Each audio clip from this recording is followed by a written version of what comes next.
I'm standing before you to welcome you all to this program. First and foremost, I would like to welcome Ms. Krishna Murthy of Sri Vyasa English College. And at last, I would like to know. Second year continue programming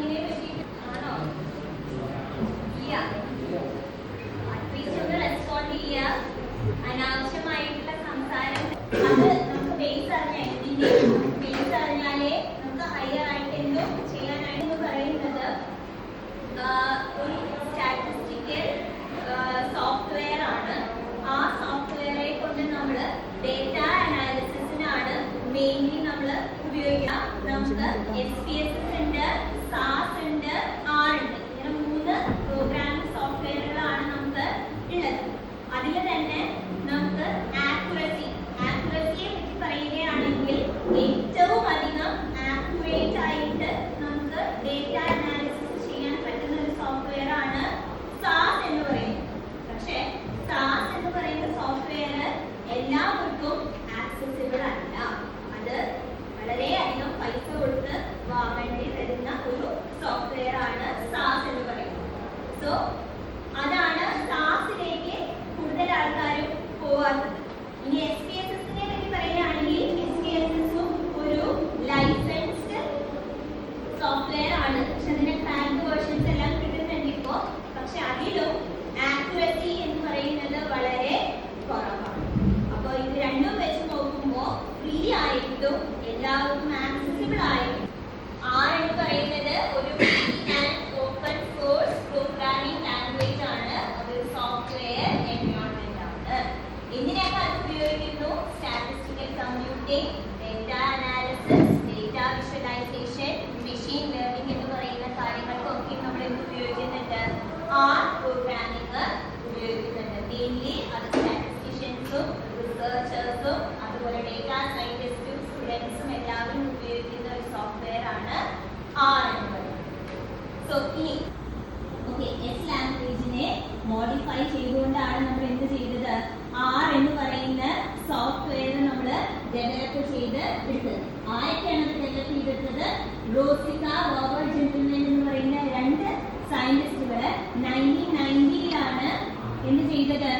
R എന്ന് പറയുന്ന software develop ചെയ്ത് എടുത്തത്. ഇനി അത് maintain ചെയ്യുന്നതോ R development core team എന്ന് പറയുന്ന ഒരു ടീമാണ് R സോഫ്റ്റ്വെയറിനെ മെയിൻറ്റെയിൻ ചെയ്യുന്നത്. ക്ലിയർ ആണോ പറഞ്ഞത്? നോക്കാം.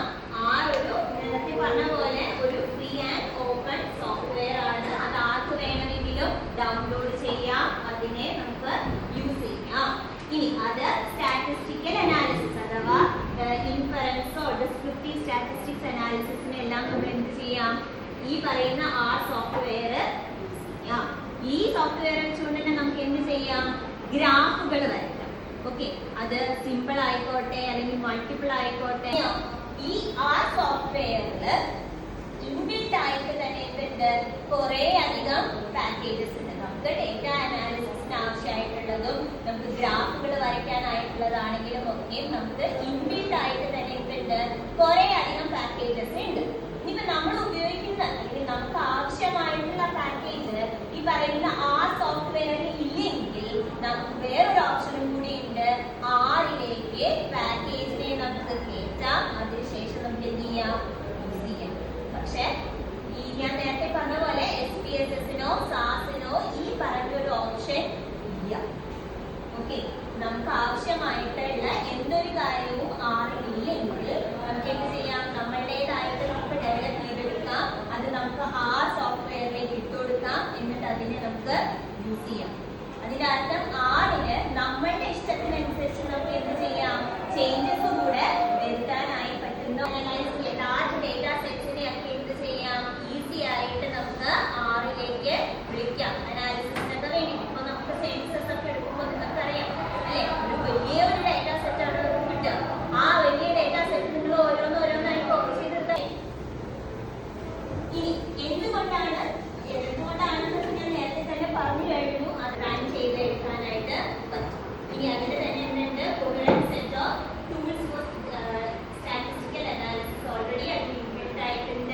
ഗ്രാഫിക്കൽ ഫ്ലെക്സിബിലിറ്റി ഉണ്ട്, പിന്നെ എന്താണ് ഫ്രീ ആയിട്ട് പാക്കേജസ് അവൈലബിൾ ആണ്, എക്സ്റ്റെൻസീവ് സപ്പോർട്ട്. ഇതിനൊക്കെ പുറമെ നമുക്ക് എന്തെങ്കിലും വേറൊരു സോഴ്സിൽ നിന്നും അല്ലെങ്കിൽ വേറൊരു വെബ്സൈറ്റിൽ നിന്നും അല്ലെങ്കിൽ വേറൊരു ലിങ്കിൽ നിന്നും നമുക്ക് എന്ത് ചെയ്യാം, ആക്സസ് ചെയ്തെടുക്കാനായിട്ടുള്ള സൗകര്യം കൂടി ആർക്കുണ്ട്, ആ സോഫ്റ്റ്വെയറിന്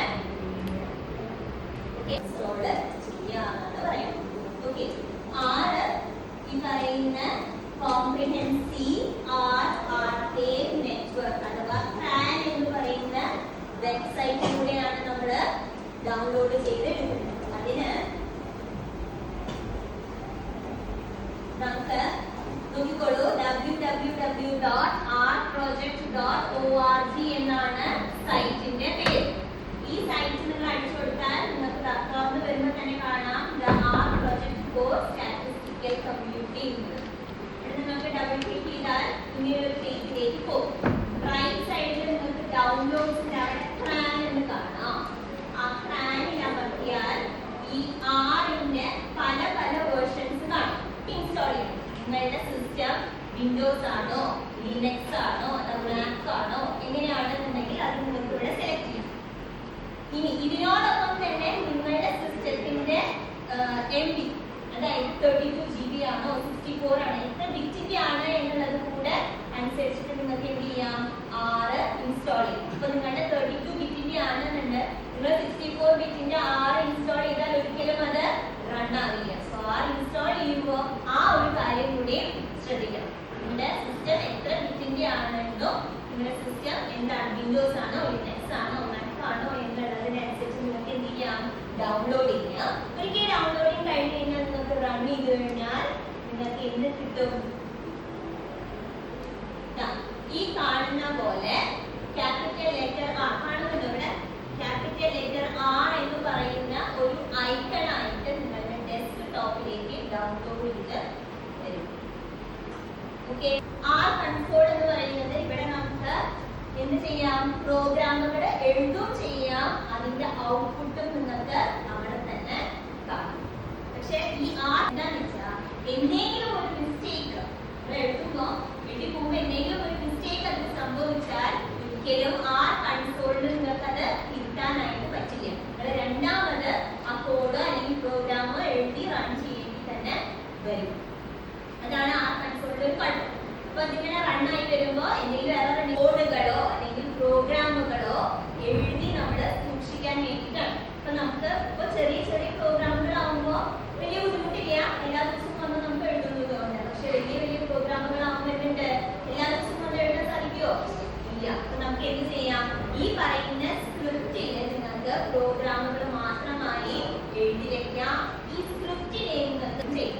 അപ്പൊ നിങ്ങൾക്ക് എപ്പോ ആവശ്യമുണ്ടോ നിങ്ങൾക്ക് ഈ നിങ്ങൾ സേവ് ചെയ്ത് വെച്ച സ്ക്രിപ്റ്റ് ചെയ്യാം. സ്ക്രിപ്റ്റ് സേവ് ചെയ്യാനൊന്നുമില്ല, ഫയലിൽ പോയിട്ട് സേവ് ബട്ടൺ അമർത്തി കഴിഞ്ഞാൽ നിങ്ങൾക്ക് സ്ക്രിപ്റ്റ് സേവ് ആവും.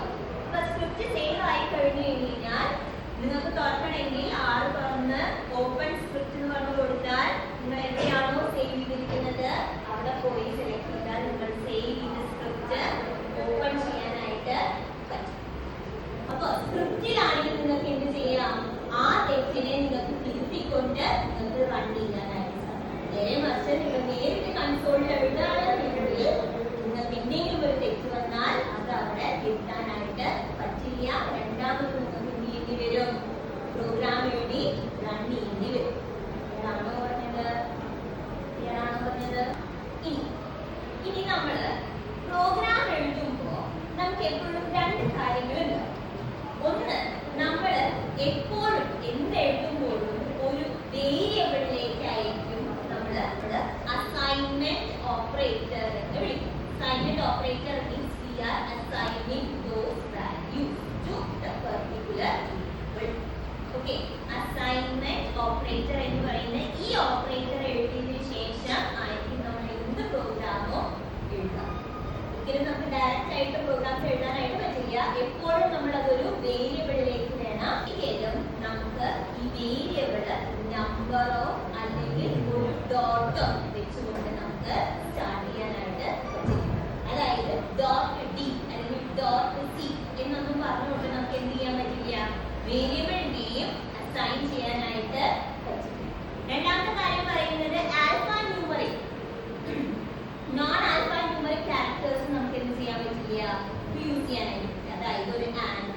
അല്ലെങ്കിൽ ഒരു സ്ലാഷോ അല്ലെങ്കിൽ റേസ് ടുവോ എന്നുള്ള കാര്യങ്ങളൊന്നും നമുക്ക് എന്ത് ചെയ്യാൻ പറ്റില്ല, വേരിയബിൾ നെയിമിലേക്ക് അസൈൻ ചെയ്യാനായിട്ട് പറ്റില്ല. ഇപ്പം പറഞ്ഞുകൊണ്ടുള്ള വാക്കുകൾ നമുക്ക് യൂസ് ചെയ്യാനായിട്ട് പറ്റില്ല. കാരണം ആറിലത് ഓൾറെഡി ഇൻബിൽറ്റ് ആയിട്ട് ഒരു കോഡായിട്ടാണ് കിടക്കുന്നത്. അതുകൊണ്ട് തന്നെ എന്താ പറ്റില്ല, നമുക്ക് ടൂന്നോ എന്നേനോ എന്ന് പറഞ്ഞുകൊണ്ട് നമുക്ക് വേരിയബിൾ നെയിം അസൈൻ ചെയ്യാനായിട്ട് പറ്റും. ഇനി പറയുന്നത് ഒബ്ജക്റ്റ് നെയിംസ് ഒരിക്കലും ബിൽറ്റ്-ഇൻ ഫംഗ്ഷൻസ് കൂടെ അങ്ങനെ 4 കാര്യങ്ങൾ ഇതിൽ ശ്രദ്ധിക്കാനുണ്ട്. ഏറ്റവും ലോങ്സ്റ്റ് ആയിട്ട് നിങ്ങൾക്ക് എഴുതാൻ പറ്റുന്ന വേരിയബിൾ നെയിം 30 ഡിജിറ്റ് വരെ നിങ്ങൾക്ക് വേരിയബിൾ നെയിമിന് കൊടുക്കാം. ആ വേരിയബിൾ നെയിമില് ഈ പറയുന്ന കാര്യങ്ങളൊന്നും ഉണ്ടാവരുത്, സ്റ്റാർട്ടിങ്ങില് ഉണ്ടാവരുത്.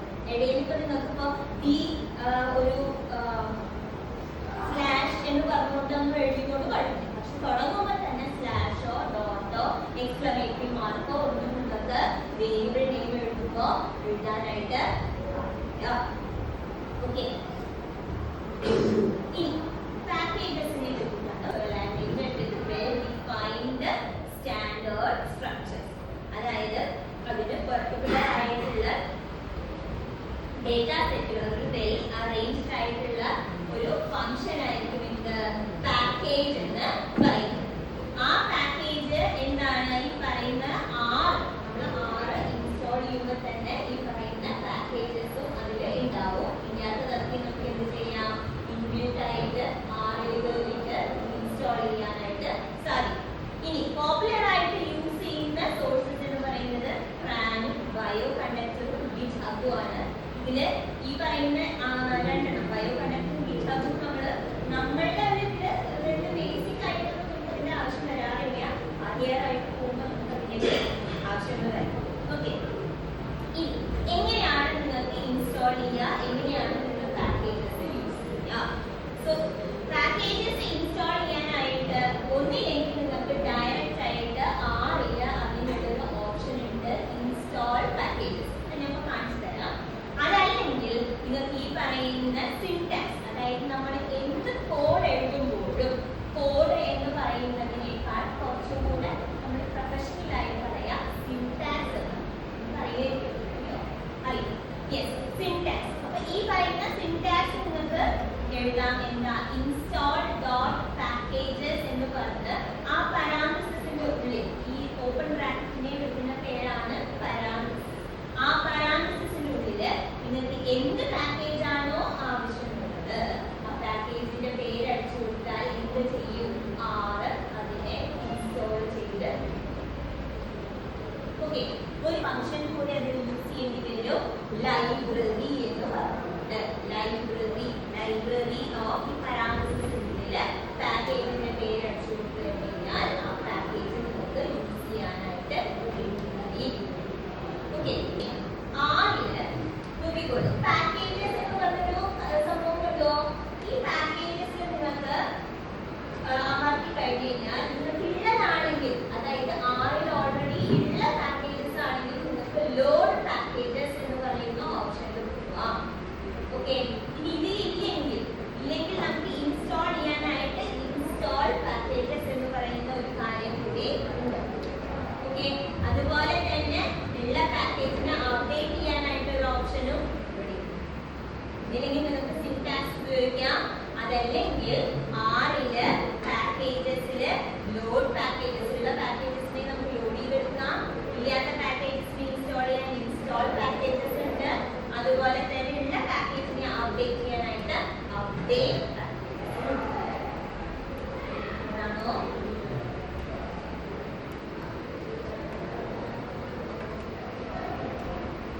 ന്യൂമറിക് ഡേറ്റ എന്ന് പറഞ്ഞാൽ എന്താണ്? That contains decimals. Decimals ഉള്ള നമ്പേഴ്സ്. ഓക്കെ, എന്ത് ചെയ്യാം, നമുക്ക് ആറില് ഉപയോഗിക്കാനായിട്ട് പറ്റും. പിന്നെ പറ്റുന്നതാണ് ഇന്റീജേഴ്സ്. ഇന്റീജേഴ്സ് നിങ്ങൾക്ക് അറിയാം, ഡെസിമൽസ് ഇല്ലാതെ പോസിറ്റീവോ നെഗറ്റീവോ ആയിട്ടുള്ള നമ്പേഴ്സ് എല്ലാം നമുക്ക് എന്ത് ചെയ്യാം, ഉപയോഗിക്കാനായിട്ട് പറ്റും. പിന്നെ ലോജിക്കൽ മീൻസ് അത് ഫോൾസ് ആണോ അല്ലെങ്കിൽ ഉണ്ടോ ഇല്ലയോ എന്നുള്ള ടൈപ്സ് ഓഫ് ഡേറ്റകൾ നമുക്ക് എന്ത് ചെയ്യാം, ഇവിടെ ആറില് യൂസ് ചെയ്യാം. പിന്നെ ഉപയോഗിക്കാൻ പറ്റുന്നതാണ് ക്യാരക്ടർ, അതായത് എന്തെങ്കിലും പേര്